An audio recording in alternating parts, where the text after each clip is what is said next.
Eu estou pregando uma série no livro do profeta Oséias, que é um profeta do Velho Testamento, o primeiro dos 12 profetas menores. São chamados os profetas menores do Velho Testamento. São menores não por causa da sua menor importância, mas por causa do tamanho da sua literatura, que é menor do que alguns profetas. Temos 6 profetas maiores e 12 menores no Velho Testamento. E Oséias é o primeiro deles. Oséias foi um profeta que profetizou para o Reino do Norte e Reino do Sul. Nós sabemos que Israel, depois do reinado de Salomão, ele foi dividido em 2 reinos. Houve uma rebelião e foi dividido em 2 reinos. O Reino do Norte, chamado Israel, e aqui no livro de Oséias, muitas vezes chamado também por Efraim. Porque o Reino do Norte, faziam parte deste reino 10 das tribos de Israel. E Efraim era a maior tribo. Então, muitas vezes, quando você for ler Oséias e estiver escrito Efraim, refere-se ao Reino do Norte. E o Reino do Sul ficaram apenas duas tribos de Israel, né? E é chamado de Judá. Oséias profetizou para o norte e para o sul, mas essencialmente para o norte. Os estudiosos creem que ele é do Reino do Norte, que ele é nascido no Reino do Norte, por causa da sua escrita, muito típica das pessoas que viviam no Reino do Norte. Ele passou parte dos seus anos proféticos, porque Oséias profetizou algumas décadas, aproximadamente umas 5 décadas. Os primeiros anos ele esteve presente no Reino do Norte, profetizando no Reino do Norte. No período do rei Jeroboão II, né? Isso é para você que quer se situar e precisa se situar em que época nós estamos falando. Ele profetizou no Reino do Norte no tempo do reinado de Jeroboão II. E ele profetizou que viria o juízo de Deus sobre Israel. E que Israel seria levado cativo pela Síria. E aconteceu isso mais ou menos 30 anos depois da sua primeira profecia.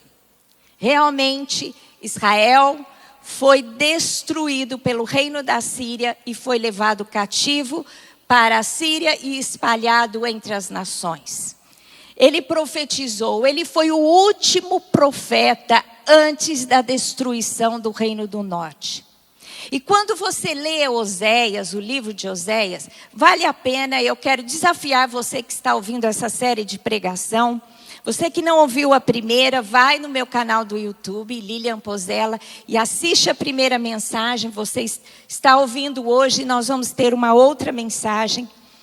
E ele profetiza essencialmente o juízo de Deus. Mas depois do reinado de Jeroboão II, tem aí 6 ainda reis antes da queda do Reino do Norte. Só que ele não cita esses reis, provavelmente porque depois do reinado de Jeroboão, depois de liberado a palavra, ele retornou ao Reino do Sul e terminou a sua obra lá. Então a gente percebe que essa carta é considerada por muitos uma carta de amor do Deus Yahvé, do Deus de Israel, profetizando, através da profecia de Oséias, declarando o seu amor a Israel. Quantas vezes profetas se levantaram em nome do Senhor para clamar, para que o povo se arrependesse e voltasse ao seu Deus, para que não houvesse juízo, mas a bênção do Senhor sobre o povo de Israel. Hoje eu quero falar sobre a rebelião do povo de Israel e as suas consequências. Nós sabemos que rebelião é um ato ou um efeito de rebelar-se. É oposição à autoridade ou poder dominante. Quando Israel se rebelou contra o seu Deus, ele trouxe para si maldição. Porque a obediência traz a bênção, mas a rebelião traz a maldição. Eu, inclusive, já preguei aqui em Deuteronômio, que fala claramente sobre a lei do Senhor e como a obediência e a observação dos mandamentos traz a bênção. Mas o oposto também, a rebelião, traz consequências terríveis, traz a maldição do Senhor. Israel, ou Efraim, como é chamado também nesse livro, rebelou-se contra Javé, ou Yavé, o seu Deus. Havia uma aliança de casamento entre o povo de Israel, tanto a tribo do norte quanto a tribo do sul. Quando eles eram unidos, eles fizeram uma aliança, né, na liderança de Moisés, porque quando Deus liberta o povo do Egito, leva até o Sinai, Moisés se apresenta a Deus, Deus dá a sua lei, e Deus faz ali uma aliança com o seu povo. E o seu povo corresponde a essa aliança. E como numa cerimônia de casamento, requer duas partes, onde um propõe algo, né, um compromisso, e o outro propõe um compromisso, e ambos dizem sim um para o outro. Deus propôs que seria Deus de Israel e que seria benevolente, que estaria com o povo, que o abençoaria, que o protegeria. Esse era o compromisso de Javé com o povo. Agora o povo de Israel prometeu algo. E está lá no texto de Êxodo 24, de 1 a 7. Nós vamos ver o que foi que eles prometeram nesse acordo, não é? Nesse compromisso de aliança. Disse também Deus a Moisés: sobe ao Senhor, tu e Arão, e Nadab e Abiú, e 70 dos anciãos de Israel, e adorai de longe. Só Moisés se chegará ao Senhor, os outros não se chegarão, nem o povo subirá com ele.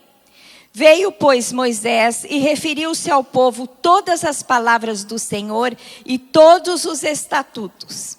Então o povo respondeu a uma voz e disse: esta frase é o compromisso do povo de Israel com o Senhor.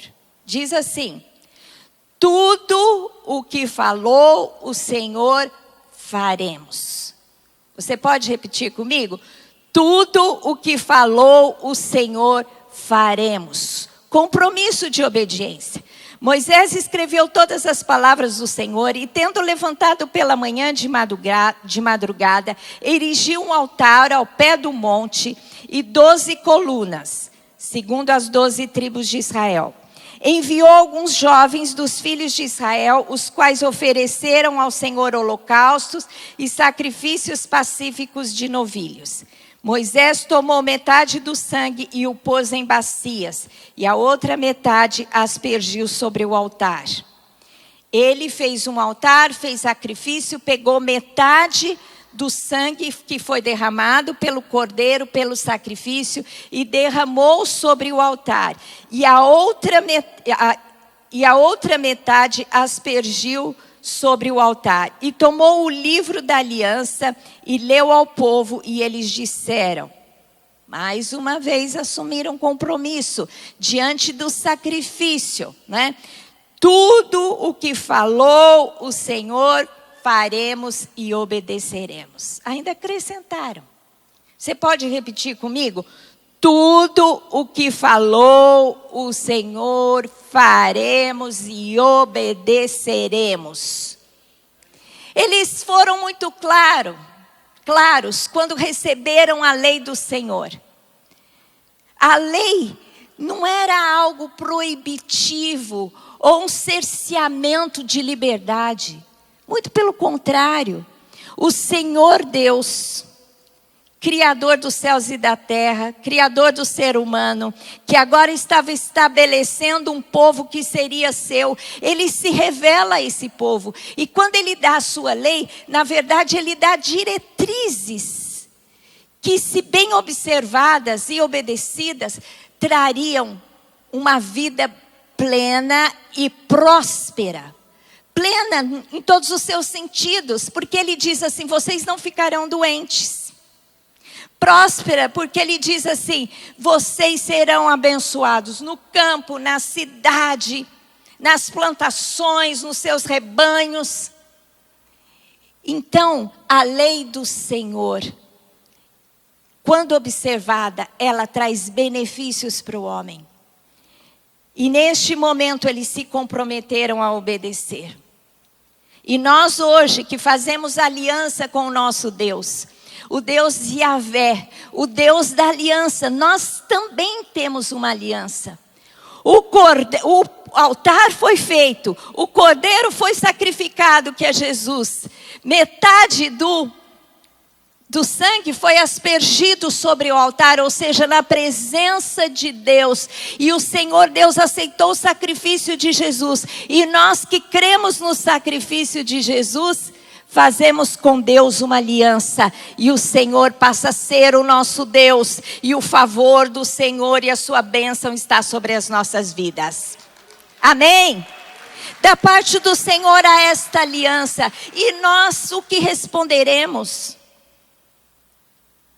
O sangue está sobre nós também, porque quando o sacrifício foi feito para Deus, mas esse sangue foi aspergido sobre nós, e quando o Senhor olha para nós, não vê mais os nossos pecados, mas vê o sangue de Cristo, e somos lavados pelo seu sangue, e nos tornamos puros, alvos como a neve, como diz Isaías, e o Senhor não imputa em nós pecados.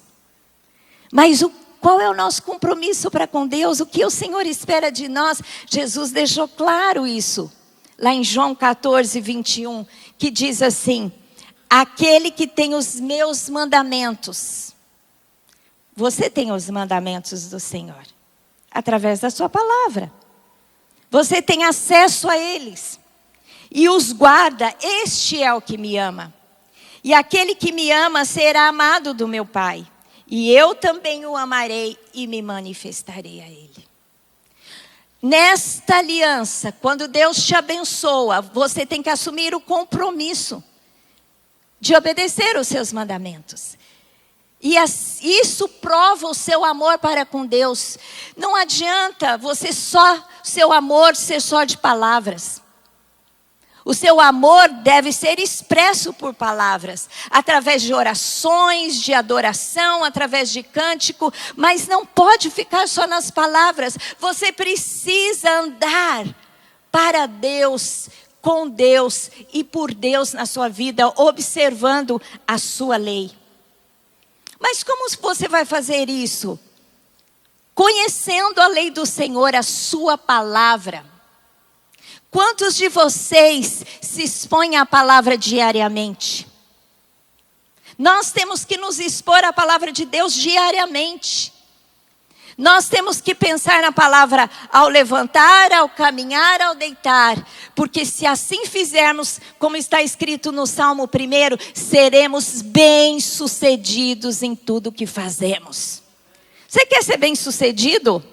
Você quer ser bem-sucedida em tudo que você coloca a sua mão? Você quer ter uma vida próspera? Você quer ter uma família bem estabelecida? Você quer progredir onde você está, na sua profissão, no seu chamado, no seu trabalho? Observe a palavra e os mandamentos do Senhor. Mas para isso você precisa se expor a eles, você precisa conhecê-los. Leia a Bíblia, ouça a Bíblia. Ouça os estudos, enche o seu coração da palavra de Deus, porque quando você for tomar qualquer decisão, você sabe a resposta de Deus para a sua vida. Muita gente pergunta: como eu vou saber a vontade de Deus? Muito simples, conhecendo a sua palavra. Amém? Agora, se for algo tão específico que não está expresso na palavra, conhecendo a Deus, buscando ao Senhor, e Ele vai ministrar ao seu coração a sua vontade. Mas em segundo lugar, Israel foi infiel à aliança feita com Deus, cometendo pecados abomináveis. Não só não observaram, não só não obedeceram, mas praticaram o mal. Cometeram abominações diante do Senhor. Por isso, houve um tempo que o reino da Síria desceu, destruiu Samaria, a capital do reino do norte, e todo o reino do norte, todo Israel, e levou cativo. E de lá eles foram dispersos para as nações e nunca mais voltaram para a terra de Israel até hoje. Muito sério isso. Porque muitas vezes a gente declara muito o amor de Deus e acha que o amor de Deus é sempre aquele que passa a mão na cabeça, que faz cafuné. E de fato Deus faz tudo isso. Mas não é só. Deus é um pai. E assim como o pai que ama o seu filho, cedo o disciplina para ganhá-lo, para colocá-lo no caminho, assim é o Senhor, Ele faz isso nas nossas vidas. O seu amor, Deus prova o seu amor, muitas vezes nos disciplinando. Mas aqui, foi uma disciplina muito dura, foi um juízo duríssimo. Porque o pecado foi muito profundo, foi muito abominável ao Senhor. Eles cometeram atrocidades diante do seu Deus. Pecados terríveis, eu vou citá-los aqui. Mas nós temos que buscar a santidade para agradarmos a Deus. Porque se soubermos a vontade de Deus e voluntariamente nos rebelarmos à sua vontade, o Senhor nos disciplinará. E a palavra de Deus diz que Deus fala conosco primeiro através da sua palavra. Depois Ele fala conosco através de pessoas nos exortando. Depois Ele nos disciplina de forma leve, mas Ele chega a nos açoitar, como diz a palavra. Porque Ele faz isso, porque Ele quer nos ganhar. Ele quer ganhar o nosso coração. Ele quer que voltemos para Ele. E quando você lê o livro de Oséias, todas as vezes que o Senhor fala, vocês serão disciplinados, vocês serão cativos, vocês serão escravos. Deus termina dizendo, mas um dia os restaurarei. Porque essa disciplina não é para a morte total, nem para a destruição total, embora tenha passado pela destruição. Mas o Senhor é um Deus de resgate, de restituição. E a história de Israel terá a sua restituição completa no milênio. Lá, não só Judá voltará, porque Judá já voltou, não é? Quando Judá foi levado cativo, depois de 70 anos eles voltam para a terra. Depois de Cristo, no ano 70, eles são dispersos, mas hoje eles estão de volta na terra. Mas a tribo de Israel ainda não se cumpriu essa palavra. Portanto, nós cremos que no milênio, quando Jesus voltar e sentar no trono de Davi, como diz o texto de Oséias, Davi novamente será o seu rei e a sua descendência. E aqui se refere a Jesus. Quando Jesus voltar, sentar no trono em Jerusalém, no trono de Davi e reinar sobre as nações, então todo Israel e todas as 10 tribos que foram dispersas até então voltarão e reinarão na terra com Cristo. Amém? Que pecados que eles cometeram? Em Oséias 4, de 1 a 2, fala sobre pecados genéricos aqui, né? Ouvi a palavra do Senhor, vós filhos de Israel, porque o Senhor tem uma contenda com os habitantes da terra, porque nela não há verdade, nem amor, nem conhecimento de Deus. O que só prevalece é perjurar, mentir, matar, furtar e adulterar, e há arrombamentos e homicídios sobre homicídios. Havia muita abominação. Eles não buscavam a verdade, e Deus é verdade. O diabo é pai da mentira, e eles então adoravam a Satanás através dos seus atos de perjúrio, de mentira. Assassinatos, eles matavam, adulteravam. Infidelidade conjugal, arrombamentos, homicídios sobre homicídios. Parece até algum lugar que a gente conhece, né? Hoje no Brasil, gente, o que mais me dói ver a nação brasileira é como nós fomos dominados pela violência.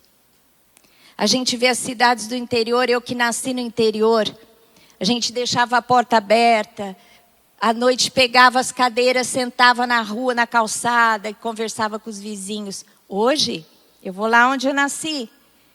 As cidades, os muros foram fechados. Numa cidadezinha de 16 mil habitantes, aqui no estado de São Paulo. As cidades foram fechadas, rede elétrica nos muros. E a gente ouve que no norte, por exemplo, no nordeste, o PCC está lá, domina as cidades, mortes, mortes, homicídios, arrombamentos. Hoje, aqui no estado de São Paulo, gente, se acontece aqui no estado de São Paulo, imagina o resto do Brasil. Chegam as gangues e fecham as cidades. E não há o que fazer, porque não tem policiamento suficiente. Nem são armados para combater os bandidos. Abominações. Você pode dizer, isso está longe de nós, isso está longe da igreja. Mas se nós não fazemos nada para transformar, se não estamos clamando, se não estamos transformando, esse pecado é nosso também. Então vamos orar, vamos clamar, vamos pedir perdão, porque Daniel, embora não tenha cometido os pecados que o povo cometeu, ele como profeta orava se identificando com o povo, então vamos orar. Mas aqui ele fala assim, não há verdade. Nós temos que buscar a verdade. Verdade tem que fazer parte de nós. Jesus disse, eu sou o caminho, a verdade e a vida. Eu sou o caminho, a verdade, a verdade. Se somos de Cristo, nós temos que lutar pela verdade. Nós temos que falar a verdade. Nós temos que viver a verdade. Não seja conivente com as mentiras do mundo. Quando você as ouvir, as rebata. Fale, declare, não aceite. Estabeleça a verdade onde você está. A verdade, o amor. O mundo carece de amor. E quando há adultério, quebra da aliança, é a falta de amor, não há respeito. Mas se amarmos, nós honramos, sendo fiéis nos nossos relacionamentos, amando o outro mais do que a nós mesmos. E Jesus disse que nós seríamos conhecidos como seus discípulos se nos amarmos uns aos outros. A nossa marca tem que ser o amor, a gentileza, né? Quando você estiver perto de alguém, seja gentil, sorria, abra a porta, faça o bem, pense no outro, deixe de ser egoísta. Tudo isso é algo que o Senhor espera de nós. E por fim, conhecimento de Deus. Porque como adoramos a um Deus, como somos o seu povo, sem buscar conhecê-lo. Nós temos que conhecer cada vez mais a Deus e caminharmos em sua direção, até para que nós possamos ser a sua imagem. Jesus é a imagem do Deus invisível. E quanto mais nós nos parecemos com Jesus, mais a imagem de Deus seremos. Nós temos que resgatar o projeto original do Gênesis. Quando Deus fez o homem e a mulher à sua imagem e semelhança. E o pecado nos afasta, né? Deixa essa imagem distorcida. Mas à medida que buscamos ao Senhor e a sua palavra, e ficamos firmes e obedecemos, nós nos tornamos cada vez mais santos. E a palavra de Deus diz assim, Deus disse no Velho Testamento, e é profetizado, repetido no Novo Testamento, sede santo porque eu sou santo. Então a santidade é o nosso alvo. Amém? A santidade é o seu alvo. Busque a Deus. Se você tem se rebelado ao Senhor conscientemente, se afaste. Quantas vezes, não é? Pessoas, às vezes nós sabemos o que Deus quer de nós a respeito de algo. E nós deliberadamente resolvemos não obedecer. Isso acontece. Não sei se acontece só comigo.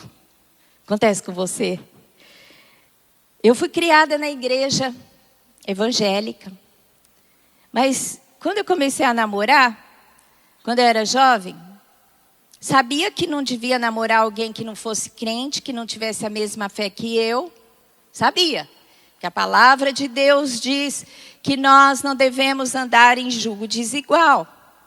Se eu creio, eu tenho que caminhar com alguém que crê comigo. E eu comecei um namoro com um rapaz incrédulo. E fiquei namorando durante um longo tempo. E nesse longo tempo, é lógico, a gente se apaixona. Até que eu comecei a buscar a obra do Espírito Santo.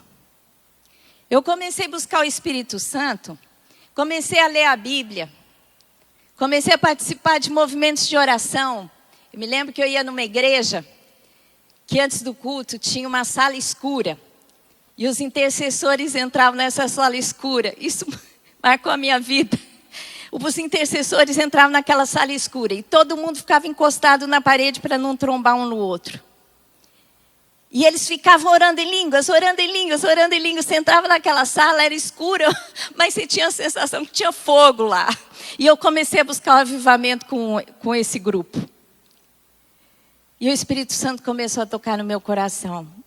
E falou, esse relacionamento não me agrada, esse namoro. Você tem que terminar. E eu apaixonada, depois de muitos anos, falei, eu tenho que terminar, eu tenho que obedecer. Um dia eu orei, ajoelhado, falei, Deus, o Senhor vai me ajudar.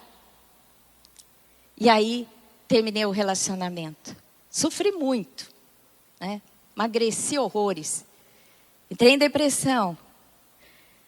Mas, quando eu estava sofrendo, eu falava para Deus, Deus, eu estou sofrendo, mas olha, culpa minha. Eu não culpava Deus, eu sofria. Aí eu falava assim, Deus, a culpa é minha. Quem mandou ser desobediente? Agora eu estou sofrendo. Mas Senhor, tenha misericórdia de mim. Comecei a orar e jejuar, Eu fazia tanta oração, tanto jejum, eu já estava magra, eu fiquei muito magra.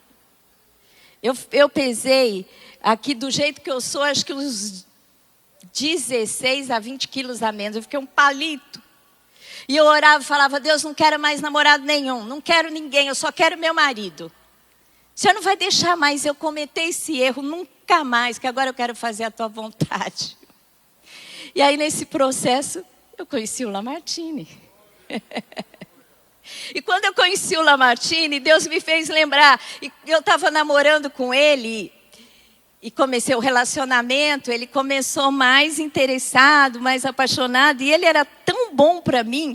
E eu comecei a orar a Deus, falei, Senhor, mas que homem bom, que homem crente, que homem maravilhoso. Aí Deus falou para mim assim, eu não te dei um namorado, você não pediu um marido? Esse é o teu marido. Isso com 2 meses de namoro. Aí eu cheguei para ele e falei assim, eu vou me casar com você, porque Deus falou que você vai ser meu marido. Ele ficou assim, essa menina é doida. Mas assim foi. Porque Deus, pela sua misericórdia, vai restaurando a nossa história. Mas quantas vezes a gente sofre culpa nossa. Porque a gente não obedece a Deus, depois sofre as consequências. Porque não fazer a vontade de Deus traz consequências. Não é porque Deus é carrasco, mas porque Deus sabe o que é melhor para você.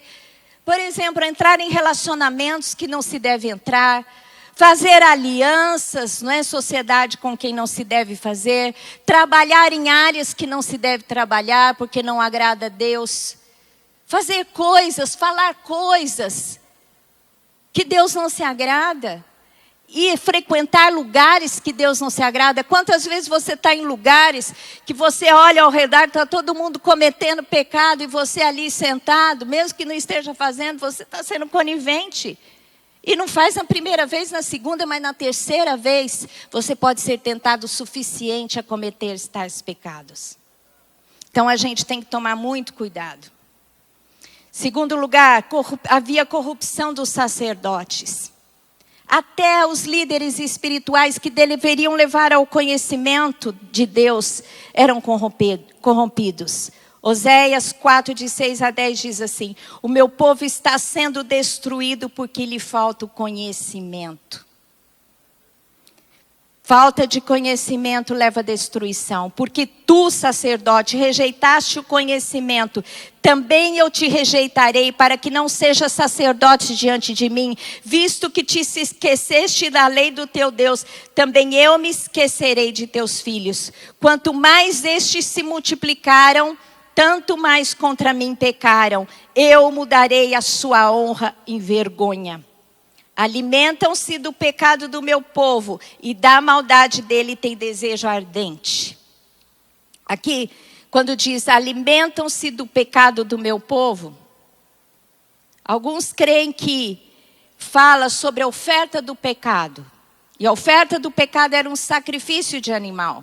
E eles se alimentavam daquele sacrifício que deveria ser todo consumido. Ou seja, estavam se apropriando de algo que Deus não lhes permitia. Assim ao sacerdote castigá-lo-ei pelo seu procedimento e lhe darei o pago das suas obras. Comerão, mas não se fartarão. Entregar-se-ão à sensualidade, mas não se multiplicarão, porque ao Senhor deixaram de adorar. Em Oséias 6,6 diz assim, o Senhor dizendo: pois misericórdia quero e não sacrifício, e o conhecimento de Deus mais do que holocaustos. Ou seja, os sacerdotes se corromperam. Muitas vezes, pegando aquilo que não lhe era lícito pegar. Não exortavam o povo, mas eram coniventes com seus pecados. Não falavam sobre Deus, não ensinavam mais a lei de Deus. E Deus diz claramente: eu quero uma atitude de coração, eu quero misericórdia, não sacrifício, eu quero conhecimento de Deus e não holocausto.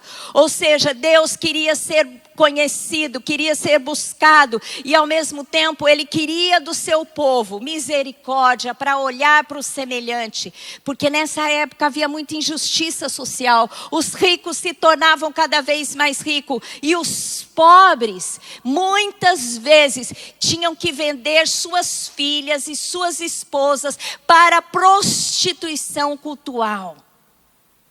Aqui no livro, quando você lê, eles falam várias vezes. Olha, Deus fala várias vezes: eu não vou condenar suas filhas e suas noras que prostituem, porque vocês também saem e adulteram e se prostituem. Ou seja, o Senhor condenava as mulheres e os homens, porque os cultos eram cheios de prostituição. Havia nos cultos prostituição. Eles tinham relações sexuais dentro do culto a Baal.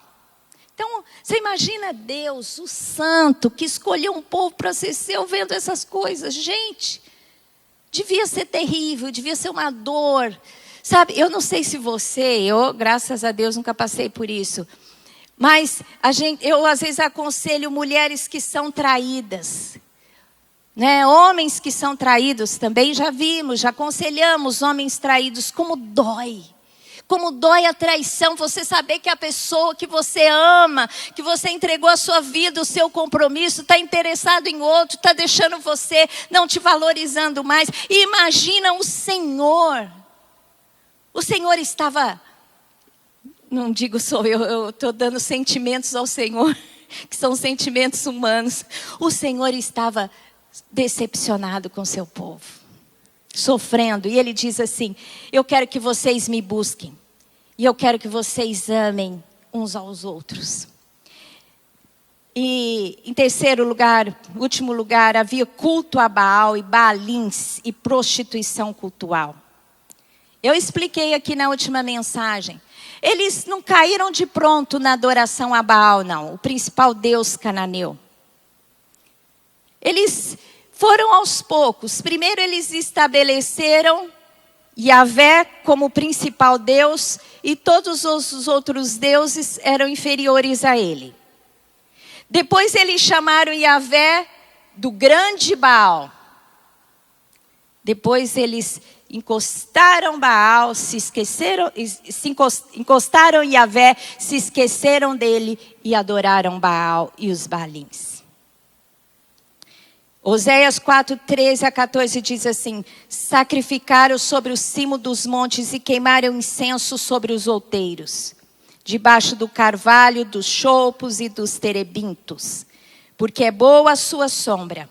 Por isso vossas filhas se prostituem e as vossas noras adulteram. Não castigarei vossas filhas que se prostituem, nem vossas noras quando adulteram, porque os homens mesmos se retiram com as meretrizes e com as prostitutas cultuais sacrificam, pois o povo não tem entendimento, corre para a sua perdição. Li o texto aqui que eu já descrevi para vocês. Olha a profundidade do pecado, onde eles chegaram. Oséias 5,4 diz assim: o seu proceder não lhes permite voltar para o seu Deus, porque um espírito de prostituição está no meio deles e não conhecem ao Senhor. Espírito de prostituição. Aqui não era simplesmente atos, havia um domínio espiritual de prostituição. Não só prostituição espiritual, porque deixavam Deus verdadeiro e adoravam outros deuses, mas prostituição física mesmo. Os homens saíam com as meretrizes, vendiam suas esposas, filhas e noras para se prostituírem na adoração a Baal e aos Baalins. E era terrível a atmosfera espiritual daquele lugar. Nesse carnaval, até postei um vídeo, um Reels, no meu Instagram. Engraçado, eu fui tão espontânea e foi o que maior teve visualizações. Eu falava assim: eu estou muito feliz que esse ano não tem carnaval. Não pelo motivo que não tinha o carnaval, que era uma pandemia. Ninguém quer pandemia nem doença. Mas eu estava muito feliz. Porque o que acontece no carnaval, meus irmãos? Crente não pode pular carnaval, nem pode participar do carnaval, porque carnaval é festa da carne. E existe uma luta entre nós, a nossa carne, a nossa vontade, que vai ser inclinada para os pecados. O que existe no carnaval? Bebedeira, prostituição. Sem contar as coisas que eles não falam, porque eles querem ganhar dinheiro no carnaval. Mas os filhos do carnaval. Muitas pessoas se engravidam no carnaval. Gravidez indesejada. Porque as pessoas se liberam para fazer o que a carne quer. E aonde está o Espírito Santo de Deus? Se você é de Jesus e o Espírito Santo habita em você, você não pode deixar a sua carne ganhar, mas o Espírito tem que ganhar. E quando o Espírito é mais forte que a carne, a sua carne é subjugada a fazer a vontade de Deus e buscar a santidade. Porque se você deixar ela solta, ela vai buscar prostituição, como aconteceu com o povo de Israel. Eles foram longe, aqueles que conheceram ao Senhor. Os milagres do Senhor, que com mão poderosa tirou aquele povo do Egito e estabeleceu com eles uma aliança, revelou a sua bondade, a sua provisão durante os anos de deserto, os colocou numa terra e ele disse assim: eu os farei prosperar, e quando vocês lá tiverem e vocês tomarem posse em cidades que não construíram, quando vocês tomarem posses de plantações e pomares que não plantaram nem trabalharam, lembram-se que eu que dei o dom de adquirir riquezas, porque não é pela sua força, mas é pelo meu poder e pelo meu favor. E assim é a igreja de Cristo hoje também.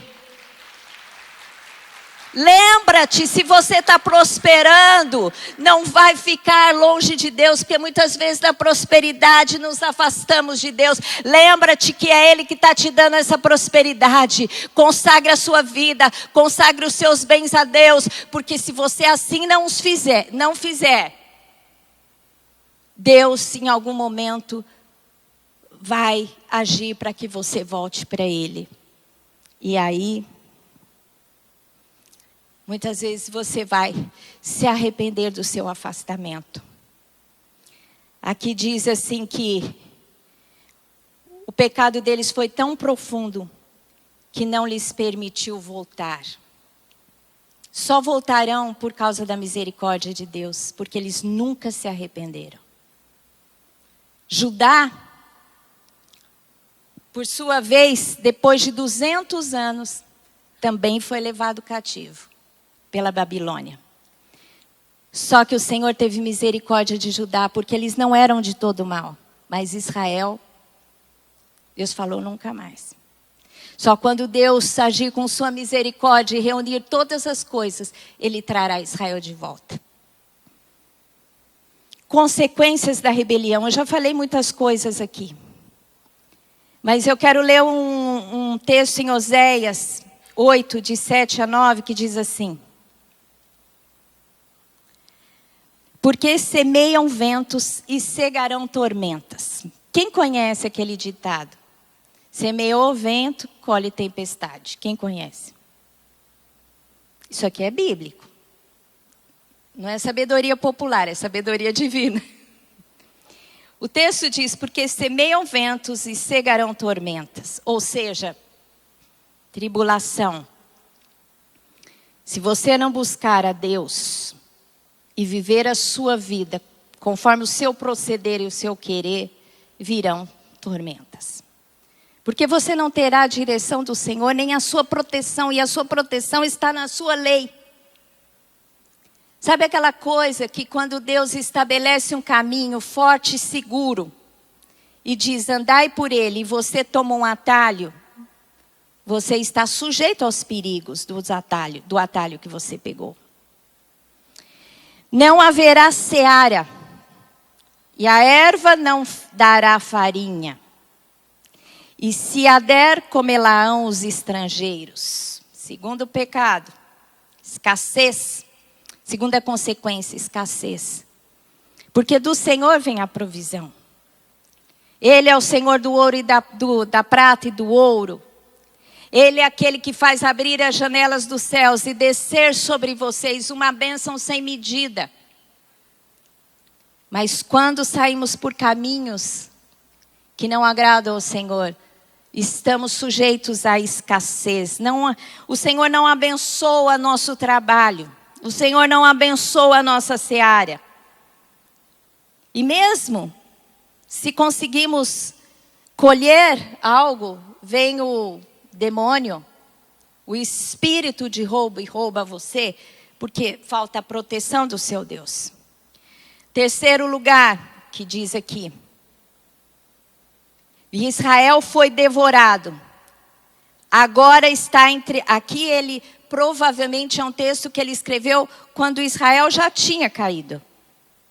Israel foi derrotado, agora está entre as nações, como coisa de que ninguém se agrada, porque subiram a Assíria. O jumento montês anda solitário, mas Efraim, que é Israel, mercou amores. Aqui fala do seu cativeiro. Eles foram levados para a Síria e de lá foram espalhados. Vocês lembram que Deus mandou Oséias ter os filhos e nomeou os filhos com uma mensagem? O primeiro filho que Oséias teve com Gomer, né? Porque Deus mandou Oséias casar com uma mulher que se tornaria prostituta. E ela se casou com ele e começou a se prostituir. Né? Essa era uma figura do que estava acontecendo com Deus e o seu povo. Oséias representava Deus e Gomer, sua esposa, Israel.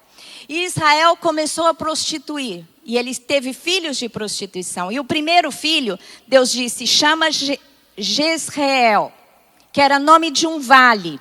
E Deus estava trazendo disciplina, porque nesse vale foram mortos 70 filhos de Acabe, a comando de Jeú. Ou seja, houve uma chacina ali, o Senhor estava trazendo juízo. Mas Jezreel também significa Deus semeia.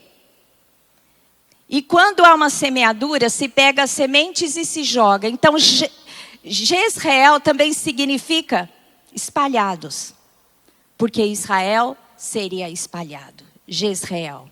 E a segunda filha, cujo nome se chama, acho que é Lo-Ruhamá, não favorecida, desfavorecida.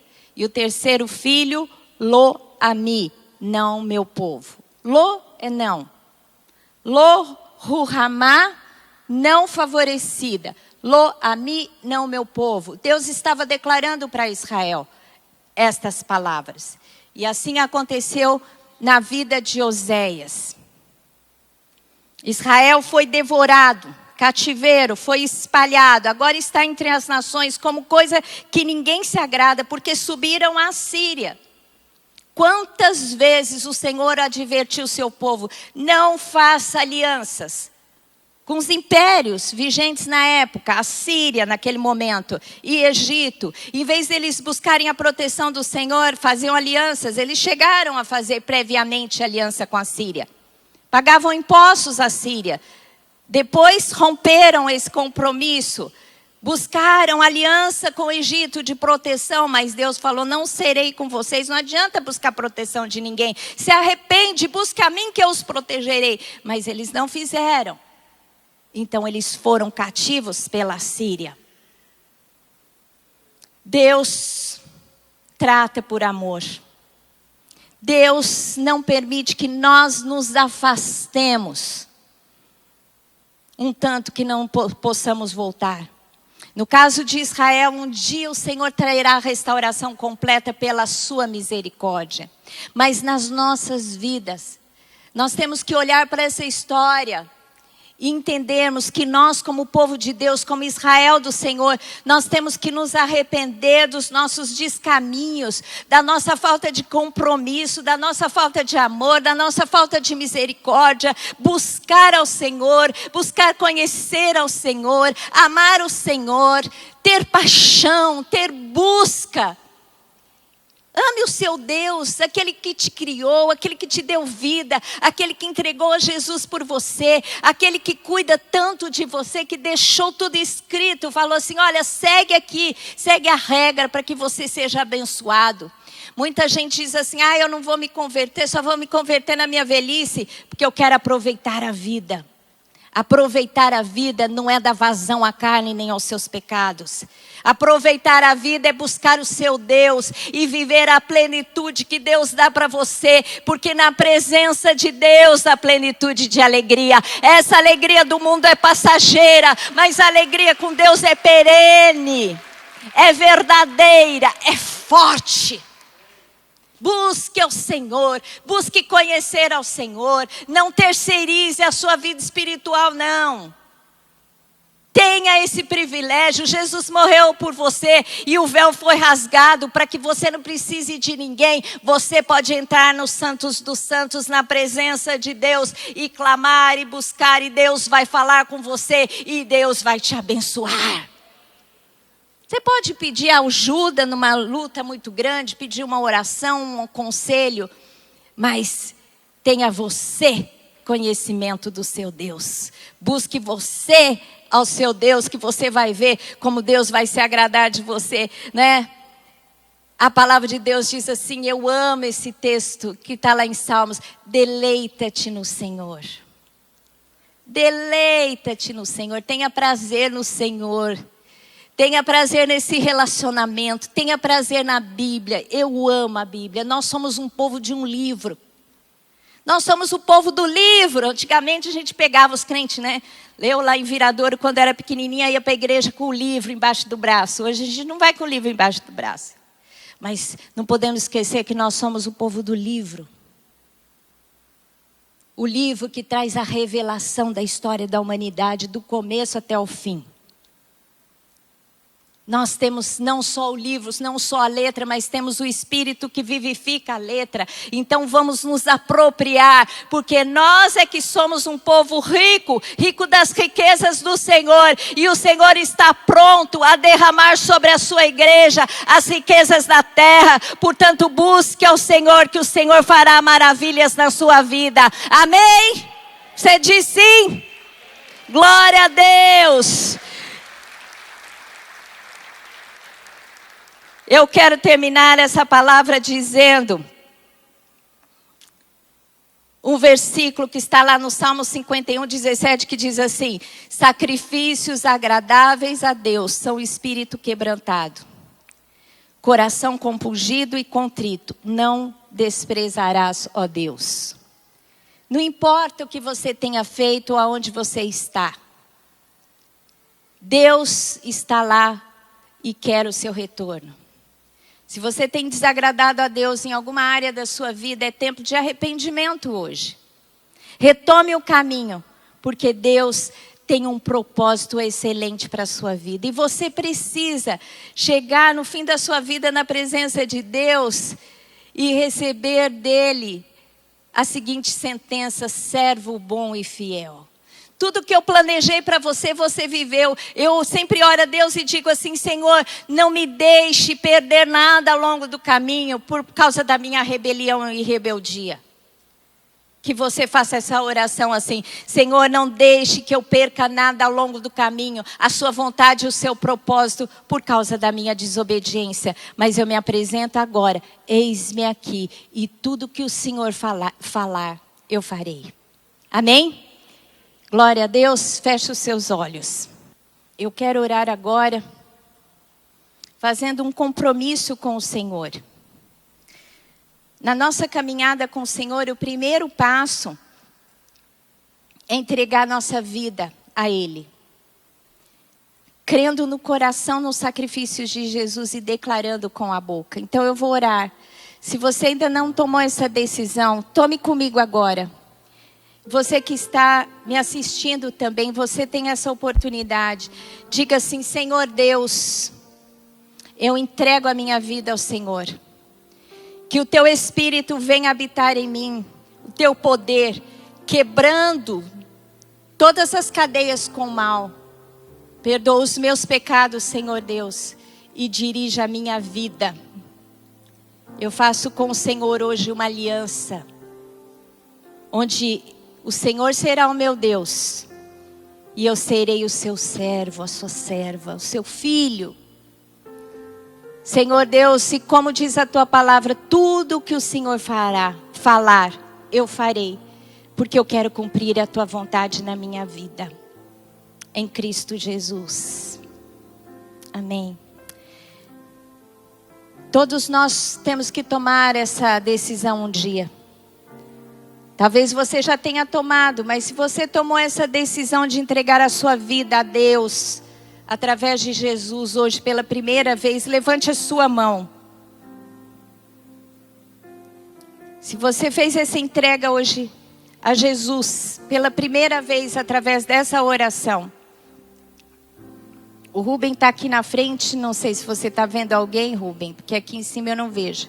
Se você está online, você pode acionar o QR Code e se apresentar a nós para que nós te conheçamos e possamos cuidar de você. E você que está aí sentado, que é do Senhor, eu gostaria que você ficasse em pé.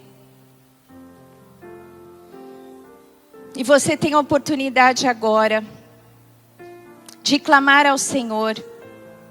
Se você tem alguma coisa que você precisa acertar com Deus, se Deus falou algo para você e você deliberadamente decidiu não fazer a vontade do Senhor, mas tem se arrependido, às vezes já está até sofrendo as consequências, volte para Deus agora e Deus há de reestruturar a sua vida e o seu caminho.